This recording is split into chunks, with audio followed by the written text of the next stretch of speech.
Hi, I'm Angie and you're watching Dante's Boxing Nation. Dante's Boxing Nation, Dante's Boxing Nation.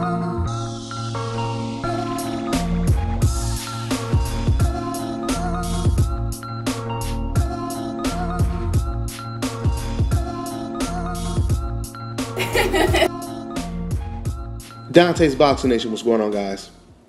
First things first, on the behalf of all of the boxing media and all of the boxing fans, I have to say thank you to Al Haymon.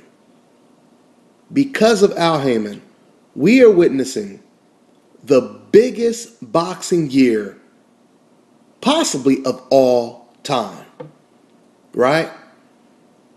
With me being a part of the media, I really have to thank Al Haymon because he is providing an excessive, unlimited amount of job security. He is keeping us working, basically. This year, guys, is unbelievable. I mean, from the end of 2014 to present day, we have received nothing but the best from Al Haymon. We have been rewarded fights like Deontay Wilder versus Berman Stavern, Keith Thurman versus Robert the Ghost Guerrero, Adrian Broner versus Molina, on free TV, Danny Garcia versus Lamont Peterson, Peter Quillen versus Andy Lee, Adonis Stevens versus Sakio Bika, Sean Porter and Andre Berto on the same card for free. And the list goes on and on and on. I'm just naming a couple. And then to put the icing on the cake, Floyd Mayweather thanks him for putting together Mayweather versus Pacquiao, a fight that shattered every single record in the sport of boxing financially.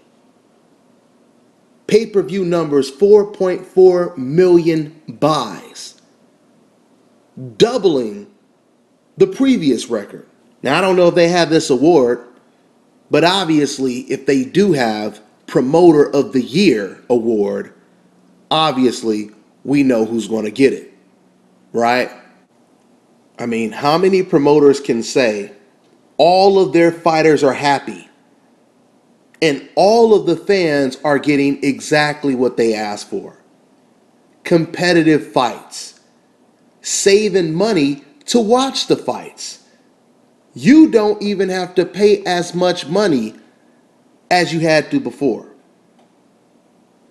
If you guys think about it, 80% of the fights that Al Haymon has put together has been on free TV, or more than 80% maybe.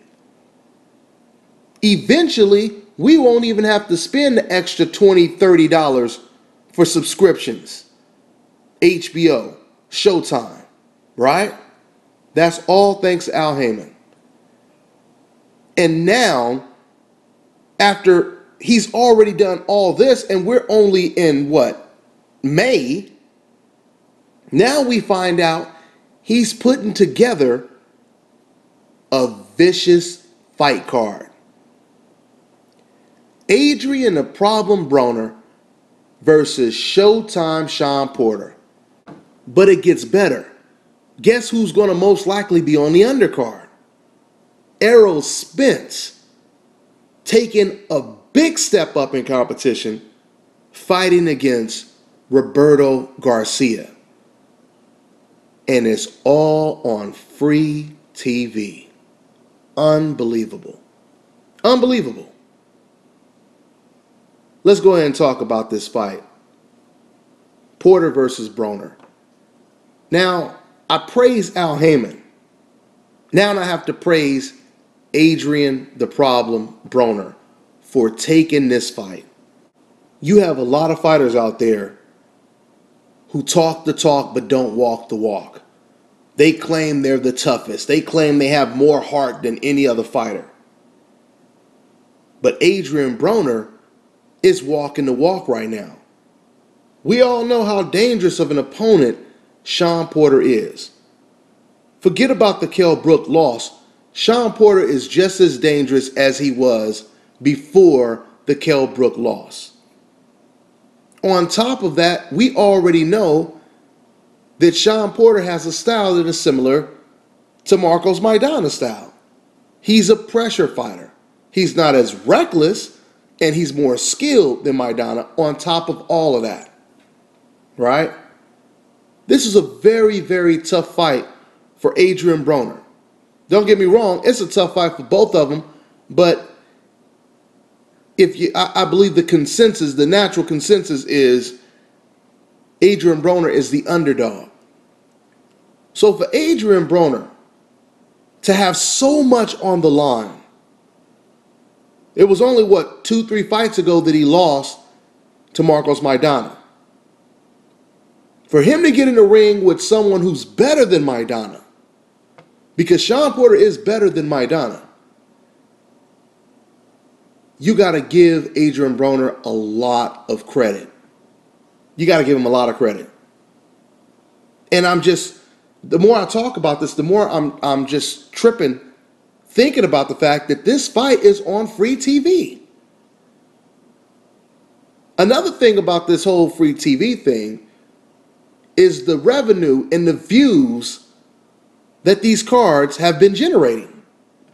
We haven't seen views like this on free TV when it comes to a boxing program since Sugar Ray Leonard was fighting on free TV. Adrian Broner has been calling out the best fighters for quite some time.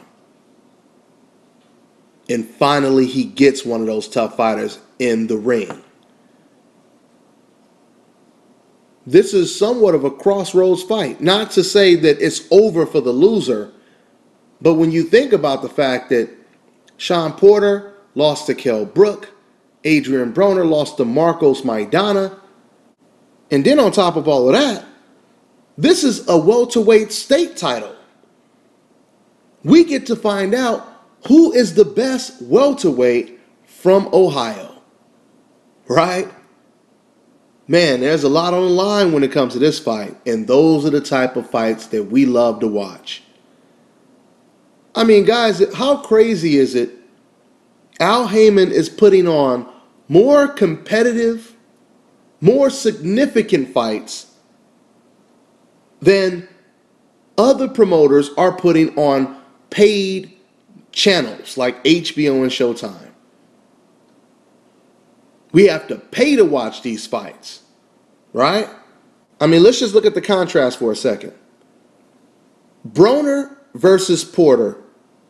Errol Spence versus Roberto Garcia on free TV. Versus Mike Alvarado going up against Brandon Rios for a third time on HBO. Danny Garcia versus Lamont Peterson. On the undercard, Peter Quillen versus Andy Lee on free TV.